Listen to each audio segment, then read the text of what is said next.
Welcome to the Basket Buds edition of the Athletic NBA Show podcast on the Athletic Podcast Network. I'm your host, Zach Harper. We got Dave DeFore producing today. We got Trevon Edwards, Mo Dakhil. Jay King will show up at his niece's birthday party at some point during this show because that's just what you do. But coming up on today's show, Clippers winless without Russ. We're recording this before their game tonight, but I don't know. So far, winless as of this recording without Russ. We've got Kevin Durant's return. We're recording during their game against the Mavericks. We'll talk about the first game against Charlotte. And, of course, everything Jay King's Minute. And, of course, everything Memphis Grizzlies. So we'll start off with this, all right? The Grizzlies are currently going through. Dylan Brooks is suspended every time he gets a technical, which is bad for their defense, but good for their offense. So I don't know what you do with that. Brandon Clark just tore his Achilles, so he's going to be out, I don't know, a year. Right. Yeah. Like he's done for the season and they have guys that can replace that. But, I don't know, every once in a while, Brandon Clark has a really efficient scoring game. He's a big lob threat. And so that's going to be an adjustment.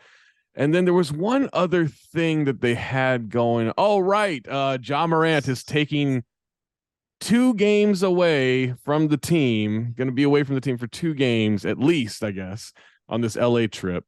And, it's just been a lot so the Washington Post had like the police reports from incidents over the last year. The one with the kid pickup game at Ja's house with the kid in which he and someone attacked a kid after Ja claims that the kid attacked him by throwing the ball at him. And there were allegedly threats of like, I'm going to come light this place up at, like a firework or whatever, right? Like the kid apparently allegedly threatened to come shoot up, and Ja has had incidents with a security guard at a mall that apparently his mother was disrespected, and so she called Ja. He and some people showed up and attacked this guy allegedly, and police reports on it. And to be fair, Ja put out recorded a police report or submitted a police report on the kid from the pickup game. And he's had some tweets over the years about like hollow points and stuff. We've had the story about in Indiana where there was allegedly a laser sight on pointed on some staffers from Indiana.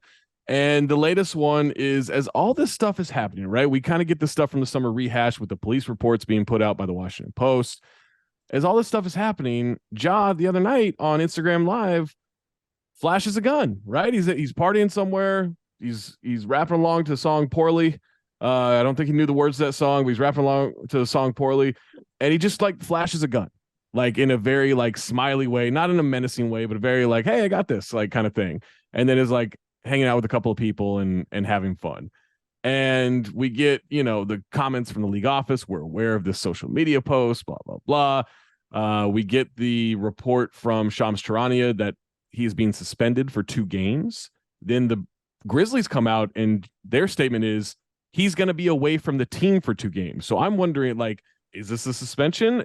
Why aren't they saying suspension? Like it sounds like a suspension. I don't think Shams was wrong there, but then why not say it if you're them? The league is still investigating this as of this recording, and maybe there will be further punishments. We don't know. I guess I don't know if this is a suspension with or without pay. So it might just be a little mini staycation.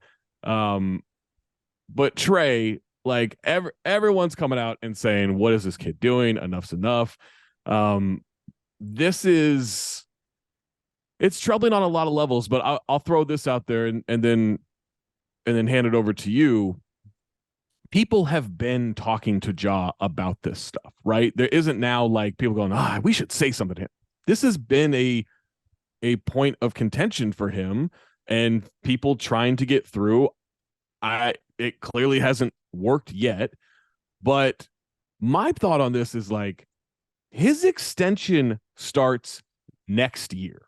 He's got $190 million coming his way. If he doesn't get it by now, like, I'm sorry, I'm not buying the statement from Ja Morant. He didn't write that shit. His people wrote that shit. His social media accounts were deactivated. He didn't do that. His people did that. Right. Like I'm not buying any remorse from him until we see him talk about it, because anyone's lawyers or or representation can put out a statement that sounds good where he says, I'm going to, get some help for this. I hope he is. I hope he's serious about this. I hope this is a bit of a wake up call, but this dude's got $200 million coming his way. He's got a shoe coming out where, Nike addressed the statement. They didn't address the video that of Ja flashing the gun. And so Trey, like, my question is like, what does it take to get through to him? What is the situation with Ja? Because I just don't have a lot of confidence that he's taken it seriously yet. Well, I think it's kind of interesting. And the reason why I say it's interesting because this isn't the first time we've seen this. I think this is the first time on public record we've seen this. And that's why guys are so comfortable with coming out now, trying to save Ja and also protect him in a situation because it's a different ball game, right? And you mentioned earlier the multiple, not one, but multiple times he's been in the news with the July 2020 incident of the teen punching. And I think as media, we have to be responsible with having all the facts. You know what I mean? Because, when it first came out, everybody thought that he pulled the gun out versus showing it on his waistband like an old cowboy person or, a bank robbery or something like that. And those words have to be mindful, you know what I mean? Because that obviously is open investigation on that situation. Not saying that he's right or wrong in that situation. He's definitely wrong because why do you have a gun? You're Ja Morant. Right. Then we got the 3-1 threatening the security director, which he didn't show up on the police reports. I get it. Someone's messing with your mom. You drop everything. But guess what? You're Ja Morant. Your entourage needs to keep their cool just the same way. The laser beam. Same thing. That's January 29th against the Pacers personnel. Your entourage. This is another thing. So now that we have the Instagram post, him showing a gun, the morning of 3-4, you have to be mindful, right? And it all points back to Ja. So it's no one that can talk to him. It's not about T. Morant. It's not about a Grizzlies veteran. It's not anyone in the front office. It is solely on him. He has to take a look in the mirror and understand what's at stake, what potentially can happen. Most people are pushing back saying the Memphis gun laws. People are saying maybe he has, some threats. These are things that you all can get sources from. If you need security, hire security. Right. If you own a gun, still, this is nothing that's supposed to be online, whether it's the street code or it's the public code. You don't post a firearm online. You know what I mean? You got to be smart. Whether he was intoxicated, however it was, he was in the wrong.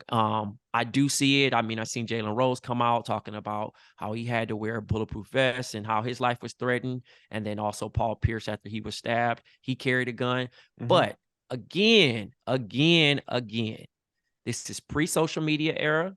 This is also a time where you are the most affluential person on YouTube outside of Steph Curry. He's the face of the league, man. Yeah. You are the face of Powerade now. You are the face of the Grizzlies, and you have a sneaker coming out next month for Nike. So again, these two players that are saying, hey, I had to carry a gun or I feared my life, never has been as popular as Ja Morant. Right. They never had to deal.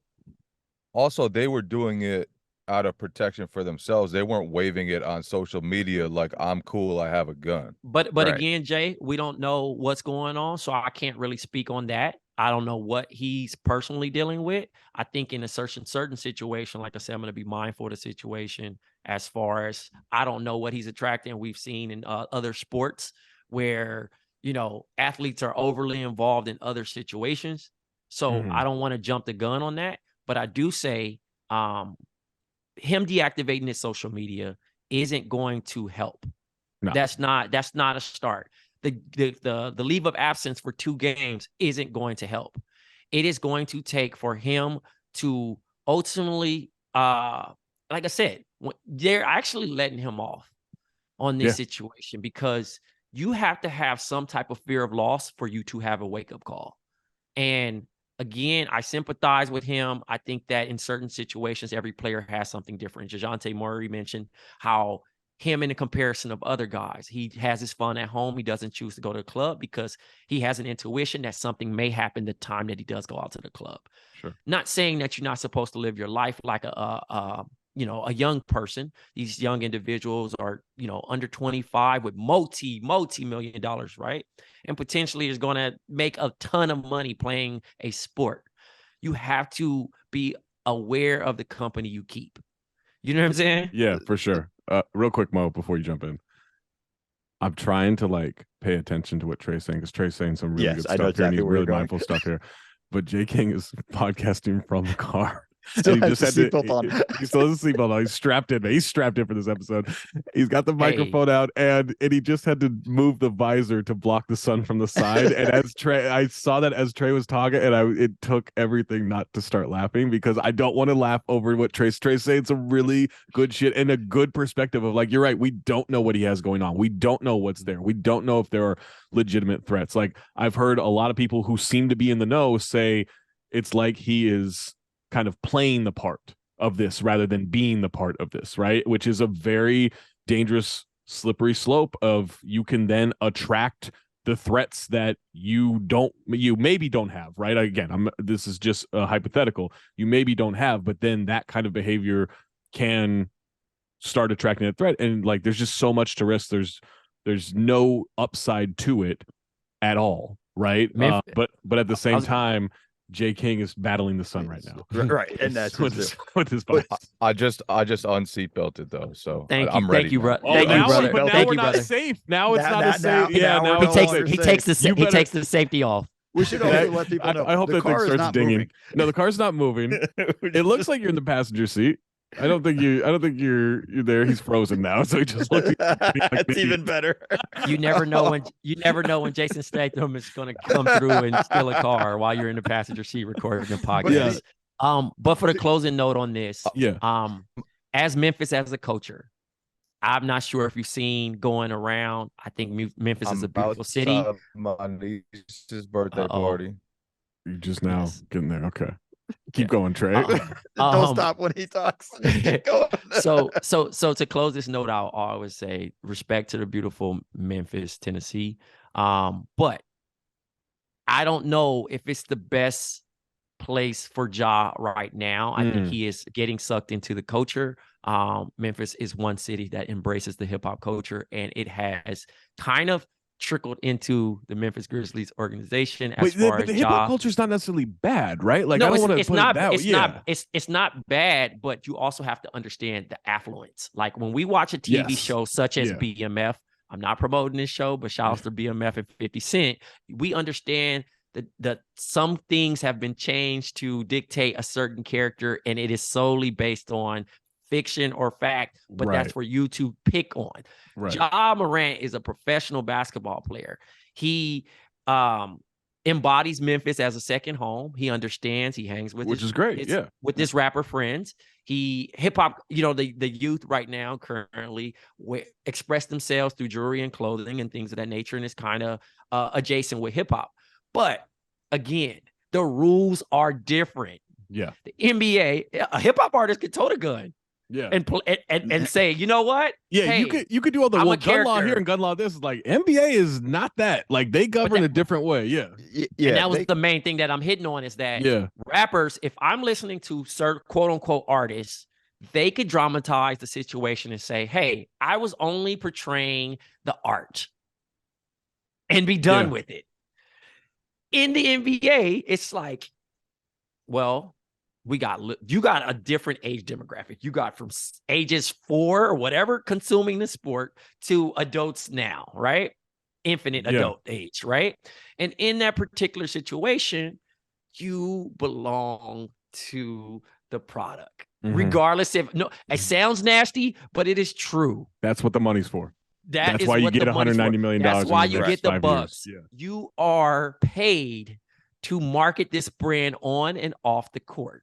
So if you are seen doing anything the same way I was a teacher, I cannot be out here drunk on Instagram Live and then teaching someone's class the next day. Right. I have to represent the actual company that I work for the right way. So in this particular situation, Ja, whether you like it or not, you can't go Charles Barkley on him and say, I'm not a role model. You are a role model, whether you like it or not. Yeah, absolutely. Mo, I think the only, like, Trey talked about consequences, like this 2 games isn't going to do anything.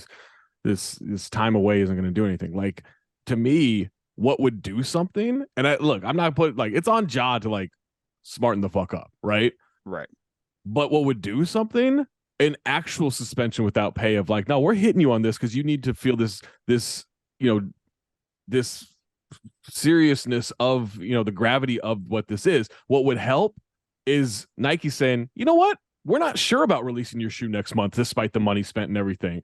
That's something where you have to actually threaten a loss here. And again, 190 million guaranteed, which I'm all for. I'm all for the players getting paid, empowerment, and all this shit. Hey, but there's a certain point where, like, if there's shout outs to his consequences- representation, though, Zach, because again, whether he's really dealing with stress or not, they worded it so well where you think about, how we watch those movies where a criminal says, hey, I'm mentally unstable. And they say, you know what? We're going to give him 5 years instead of life. And you're like, what? Yeah. How? You know what I mean? But the problem, the one thing that I find really, besides this whole thing's a fucking issue, but on the Grizzlies side of it, just the wording of it, he's taking the next 2 games off. Like, that's like when you're talking about, like, there needs to be a loss or whatever, and with all of that, like, they're almost enabling this behavior as well. Like, we don't want to really punish him. We just suggested, hey, maybe sit out the next 2 games and we don't want to upset him. Yeah, exactly. Yeah, you're going to soft play this. And if that's how you're going to go about it, you're not helping. You're just enabling the situation as an organization, and I think that's a massive problem. Adam Silver's a Lakers fan. No, but I don't even know coming out. But I don't even know it's coming out. But They I don't planted even the know. gun on him. Well, no, Shannon Sharp was going to be there. He would have just already bullied them. That's why Dylan Brooks got the technical, so he wouldn't have to face him whenever they play the Lakers or whatever. But I just think the ultimate thing is the organization is enabling him in a way and not helping him. This is one of those times they got to come down because, Zach, you're right, 190 million guaranteed. It hasn't even started yet. It hasn't started yet. So much on the line, yeah, dependent on him, not just his health and everything, but they need him to be Ja and be comfortable and everything that goes with it. And then for them to just kind of be afraid to be like they needed to come down harder. I was shocked by the wording of it when it kind of came out. And Jay, maybe they still will, and maybe the NBA will, but like right now, it just seems like not even a slap on the wrist. Yeah, and that's part of the reason perhaps why this happened, because he did have the incident with the Pacers and nothing happened. Right. He had the incident with the 17-year-old, whatever happened there, and nothing happened. He has faced no consequences until this point from the behavior that he's going into. And after each of those, he was able to say nothing happened. I think his attorney, after the Washington Post report came out and said it was false and this and that. And so he's been able to get away with whatever he's done to this point. And just doing that on Instagram Live, just flashing a gun, it just shows that he hasn't taken any of this seriously. Because there have been those instances and those incidents, and there's just been no repercussions for him. And now I do think if this doesn't get to him, then that's very troubling, because now I think he should know that there are consequences to all this. And even though I don't know if he broke a law, I don't know where he was, even with the Instagram Live, where that club was, what the gun laws were there. But even if he wasn't breaking a law, like, this is serious stuff. And the league takes it seriously. You can't just keep doing stuff like this and acting like nothing's wrong. Yeah, and we're not going to belabor the point any more than what we've said. Like, it's again, this isn't about a Memphis law thing or a Tennessee law thing. This is the NBA, and this is what flies and doesn't fly. And like, all right, we all agree. Like, most people agree. Like, hey, Ja, don't do that shit, right? Like, that's not anything interesting. It's about what is the system that actually tries to correct this. Is it Ja taking it seriously? Is it his representation, quote unquote, getting him help, or whatever that means? Like, he doesn't seem like he's been very bothered by any of this stuff. That's why I don't buy the highly manicured statement from his representation. It's why when people say, oh, Nike addressed the video, no, they didn't. They addressed the statement. And that's a big difference between that. Memphis soft spin on like, hey, he's taking two games away from the team on like he's not going on this LA trip essentially, right? Like it's just like there's no moment so far where I felt like, oh, everyone's taking this seriously. Maybe that's going to have to be on the league, but it's disappointing the response so far, even as everyone publicly says like, yeah, I shouldn't do that. Great. Now what? Like we're right. Like you shouldn't do that. Now what do we do? Like that's the point where it's just like someone do something because no one's done anything yet. And right, like Trey said though, it all comes down to Ja. Yeah. Like Trey said, it just all comes down to Ja. Like at some point, he's got to take all this stuff seriously and realize that it's on him. It's not about whatever the security guy said to his mom. It's not about whatever the 17-year-old said during the pickup game. It's like you have to react to those situations in a different manner, and that's it. For sure. Today's show is brought to you by Indochino. Visit Indochino.com and use the promo code AthleticCBB to get 10% off any purchase of $399 or more. Wedding planning is intimidating, but finding the perfect suit just shouldn't be. Indochino makes it easy to get a fully customizable suit right from home. I personally got some custom tailored shirts from Indochino recently, and they fit me perfectly. They become my go-to button-up. It's hard to find off-the-rack clothes when you have broad shoulders and long arms, guys. Well, Indochino will let you decide the suit you've always wanted to have and fine-tune every single detail. From lapels to linings, monograms to pocket flaps, you can get whatever you want at Indochino with suits starting at just $499 and fitted shirts at $89. It's bespoke without the premium price tag. You just set up your measurement profile on their website, choose the fabrics and customizations that you want, and then you get them delivered right to your door. When planning your wedding, get a suit as unique as you with Indochino. Go to Indochino.com and use the code AthleticCBB to get 10% off any purchase of $399 or more. That's INDOCHINO.com. Promo code AthleticCBB. All right, let's move on to some basketball on the court. We were recording this during the first half of Suns Mavs on Sunday morning / early afternoon. Also during a niece's birthday party. Where a lot of things going on right now in current events. But we did see Kevin Durant make his debut. What was that, Wednesday night? Yes. For the Phoenix Suns against a Hornets team that's not any good, and so maybe that wasn't a true test. But in the little we saw, holy shit. Guys, Kevin Durant's still really good at basketball. They've got a lot that they can do. I mean, he got a layup for the first shot of the game, right? His first make was a layup.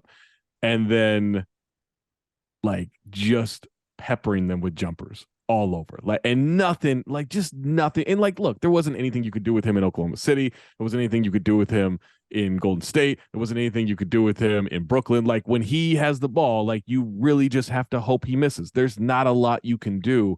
But did anyone notice during that game that Devin Booker had like the easiest 37 of his life? This is the perfect Absolutely. life for him. Like this is He's the perfect living life. life like Jason Tatum. You have to understand, this is the first time that he's actually going to get to see some real one-on-one bump. Yeah. Like, you know what I mean? You gravitate so much attention, but you also have Kevin Durant now with the gravity pull that you have to respect it.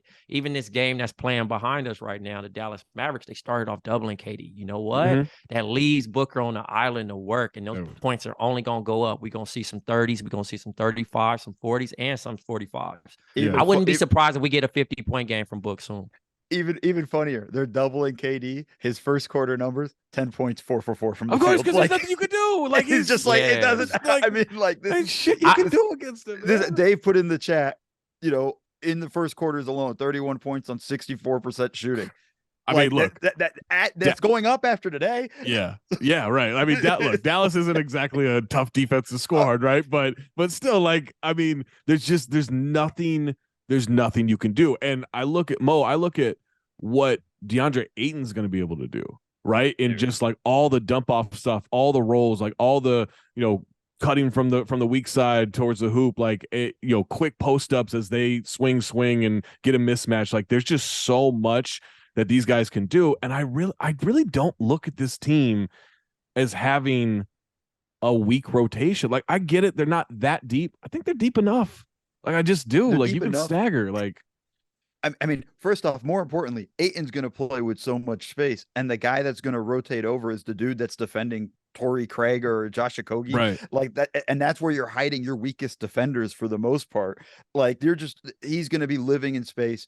I love the way they're just running all sorts of different things where, you know, it could be a Chris Paul KD pick and roll with a double pin down for Booker on the weak side. Like, there's just a million different things to keep the entire defense occupied. You know, look, they haven't played great defenses in their first 3 games. Whether they win or lose in this one, Dallas is known for their defense. Yeah. They beat Chicago. Those are not great defenses, but this is the perfect ramp up stage for them to get acquainted with what they're going with. Chicago's numbers on the season are really good defensively. I get they've been the best defense in the league since January 1st. I just don't buy it. Like, I'm sorry. Like, I don't buy it. Like, I know the numbers. Eye test does not do it for me. Like, this is one where I'm just going to disagree with the numbers on that. But yeah, you're right. Like, I don't believe they've really played anyone in terms defensively yet. And I guess we'll see what happens in this Mavs game. Maybe Reggie Bullock like becomes a monster or something. I don't know, but that's the only defender they have on the team. That's really the only guy they got, right? Like, this is now you got okay. So Booker gets to cook. Like, yeah, like Jay, like, I get it. There's still going to be concerns with Chris Paul. There's still going to be concerns with KD's health. I guess even Booker's health to a degree, right? He hasn't been totally healthy, but Jay, like, this is, I mean, shit. Like, this look. No offense to Denver. No offense to anybody else. This looks like the team in the West, at least to me. Yeah, this is my team. The only thing is, can they stay healthy for 25 straight games once the postseason arrives? Because if they can, Booker and Kevin Durant are just so much to handle, and they're both just such complete players. They can beat you in the mid post. They can beat you with threes. They can pull up off the bounce. They can create plays for others. They can run pick and rolls. They can run pick and rolls with each other. They can, like, the amount of stuff you can do with those two together is endless, while also giving you 2 good defenders with size at the other end of the court. And the way that they've played since Durant got there is just another reminder that this guy is the easiest fit among superstars ever, just because he can do everything. He's a great shooter from everywhere, and no matter what you need from him on or off the ball, at either end of the court, he's capable of it. And campaign is eating right now. That's how good this is. This campaign is eating that mid-range every once in a while. But I'm also with you, Zach, that the depth here isn't as bad as some people are portraying. And when you have 2 guys like Gurr and Durant, and I'm not putting Chris Paul in that category because I do think he's not quite at the level he used to be. That's fair, yeah. But he's still one of the best organizers in the game and can keep all of it together. And then the other guy, like, just knock down an open shot every once in a while and play defense. That's it. Like, Okogie, cool. Wainwright, cool. Like, I legitimately feel bad for Christian Wood right now. I legitimately feel bad for him. Like, this is not fair. But to your point about him, he just wants to get some buckets. No, I feel bad. I just saw what Zach saw. Yeah, I feel bad. The point about depth too, like, come playoff time, they're only playing 8 guys. Yeah, like, I mean, again, down to 7. As long as they stay healthy. As long as they stay healthy.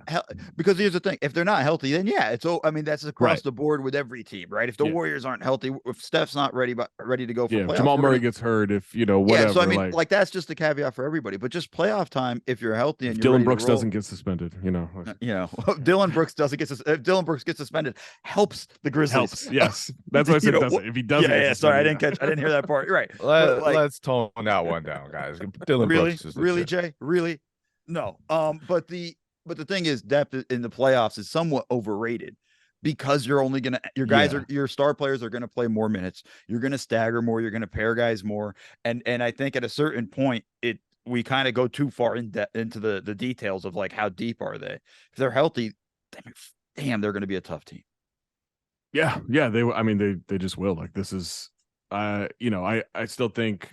Look, they have to prove it too, right? Like, they still have to prove it. So I don't want to just punch their card through to the finals. But, again, there's no real strong team. Like, even when the Warriors have been healthy, like, even when Steph's been healthy, that, like, he's been great.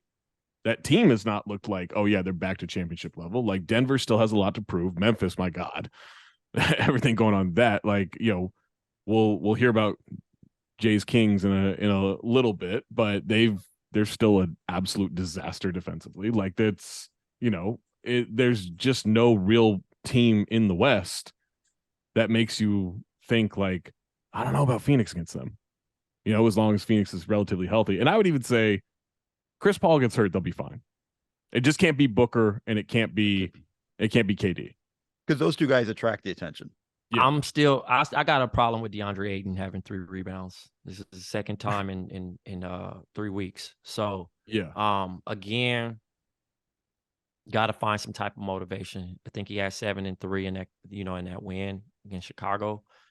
I still need to see more. Chris Paul's Chris Paul. He just needs to stay healthy. But I need to see something out of Ayton, because he's going to be the X factor out of this team. Like, I don't think they need him to be an offensive threat to, like, throw hook shots and things of that nature. But he definitely, okay, there we go. Update. He has 7 rebounds. Yeah, I was today, about to say 7 rebounds. I'm sure he's not allowing himself to get double teamed on the low block. But also, you look at the situation of they're actually using KD as the 5 right now. I mean, I wish Anthony Davis is watching this right now. It is just not, yelling, "No, KD, don't do it." It's not working. Yes. So, I want to see Ayton, Trey. I want to see Ayton play like he did in that playoff run when they went to the finals, right? The way he did against Jokic and the Nuggets, an undermanned Nuggets team, but the way he played in that series, like, that's the Ayton we need to see more than anything. And hopefully he doesn't. It's all about buying in, though. I think that's beyond the point. I think everybody's main goal is to win. I think everybody's really locked in. Got a chance to talk to Kevin a little bit about it, and he's just like, man, just be on this team. These dudes they be turned up. Yeah, like, it's just a different type of energy. Whether it's campaign, whether it's I can't even. Is it Layman? Jake Layman, London. Like. Jacques Landale. Yeah, Jacques Landale. Jacques Landale. Yeah, I'm bugging. My bad. The white players don't look alike. I got so excited. They all look alike. Jake Laban's they back? all look alike. They all look alike. Trey, they all look alike. But Wainwright, you know what I mean, down the line, those I like Wainwright. He's good. Those blue collar boys on the bench, you know what I mean? They play with a chip. They fired up, you know what I'm saying? Yeah. Even Torrey Craig and them. So just it's a different type of energy, and I think they understand the goal at hand and not gonna really play around. But also Durant not trying to come in and saying this is my team. He's relying heavy on Book to be the best Book. So I'm excited as long as they can stay healthy. I'm curious to see. And although they're playing the Mavs right now, you got some, I want to see them against the Bucks. I want to see them against, these teams Denver, the Denvers, you know what I mean? Like, those are the games, that's going to really be so on. And even maybe the Clippers. Today's show is brought to you by Indeed. Visit Indeed.com/NBA Show 22 for more information. What's better than finding quality candidates? How about finding them instantly? For a powerful hiring partner, you need Indeed. Indeed is the hiring platform where you can attract, interview, and hire all in one place. Don't spend hours on multiple job sites looking for candidates with the right skills when you can do it all with Indeed. Find top talent fast with Indeed's suite of powerful hiring tools like Indeed Instant Match, assessments, and virtual interviews. You hate waiting? Indeed's US data shows over 80% of Indeed employers find quality candidates whose resume on Indeed matches their job description the moment they sponsor a job.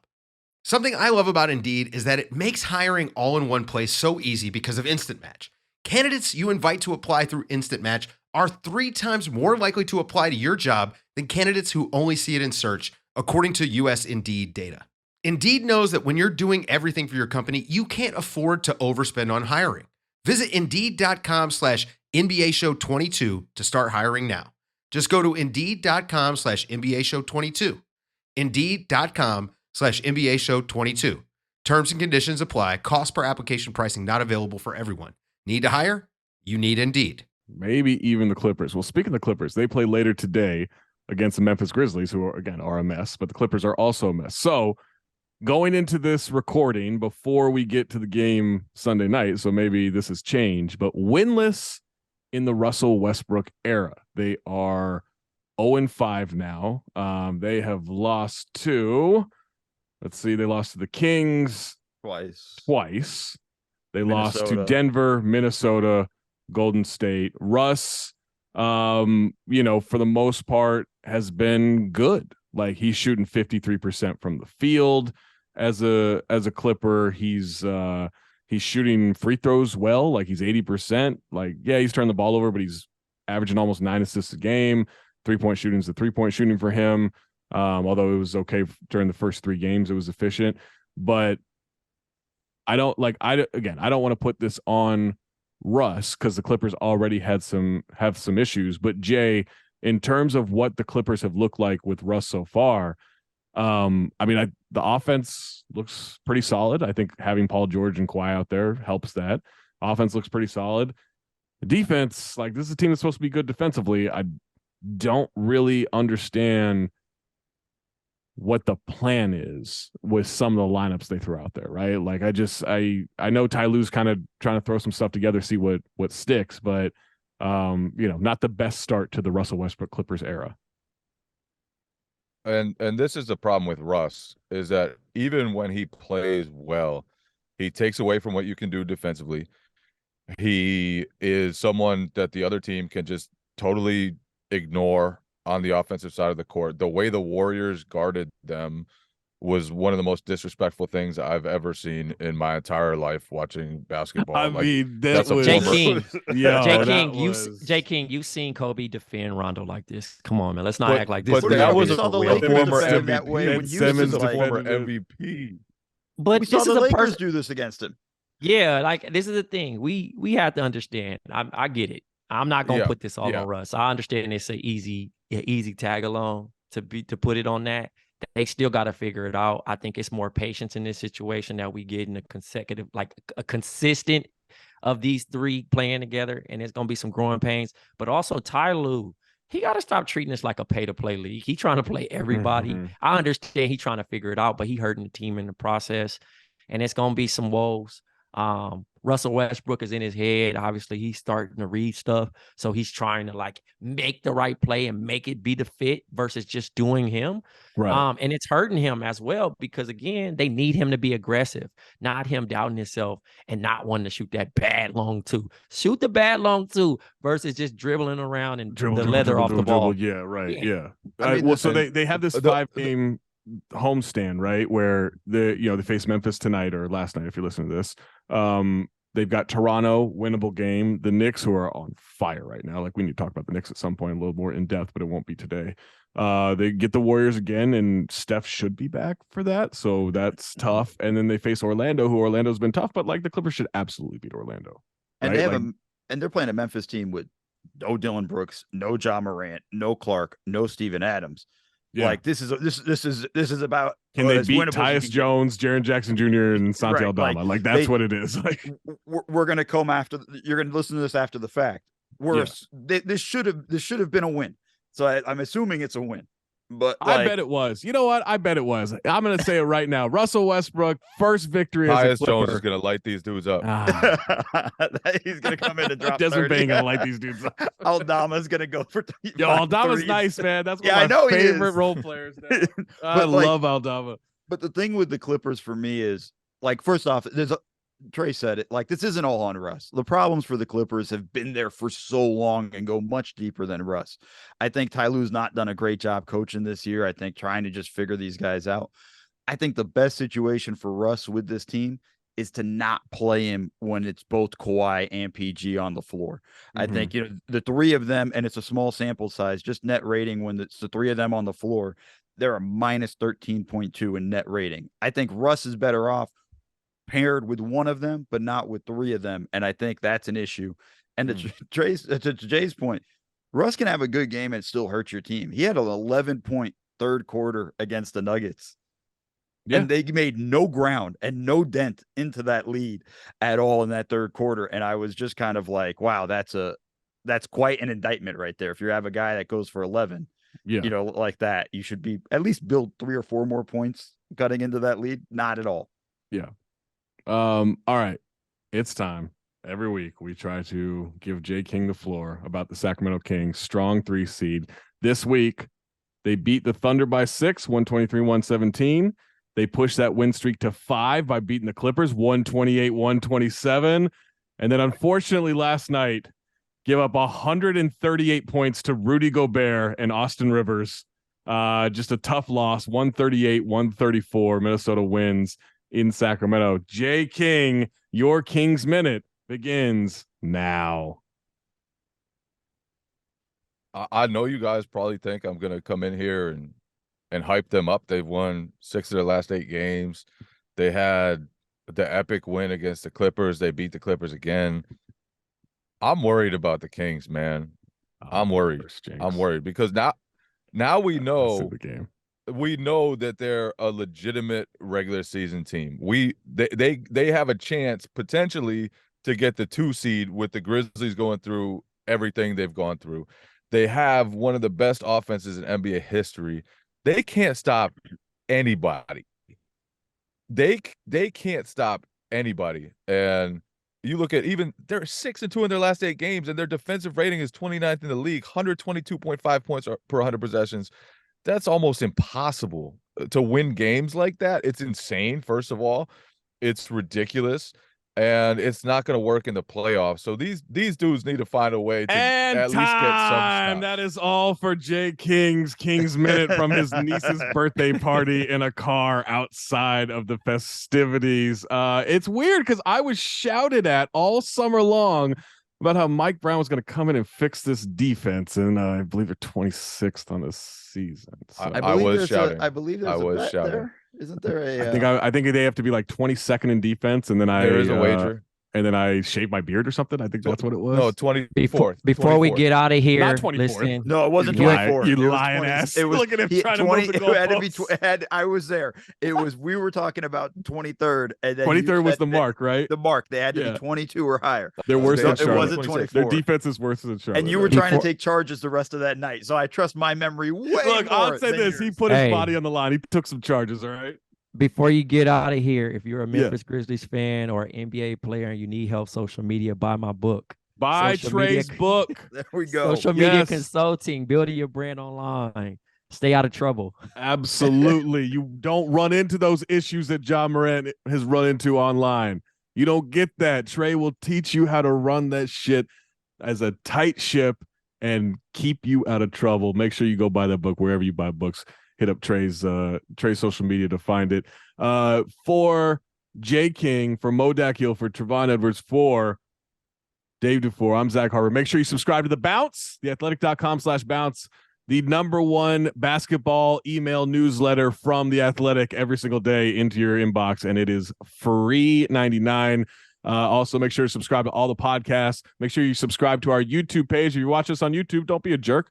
Go hit that subscribe button right now. You get to talk to us. You get to watch Jay King record from a car and battle the sun and just have the microphone. And occasionally he just stops. He stops moving. He's frozen and grinning like a moron out there. Right now, I think he's moving and still grinning like a moron. For Jay, for Dave, for Mo, for Trey, I'm Zach. Keep it locked on The Athletic.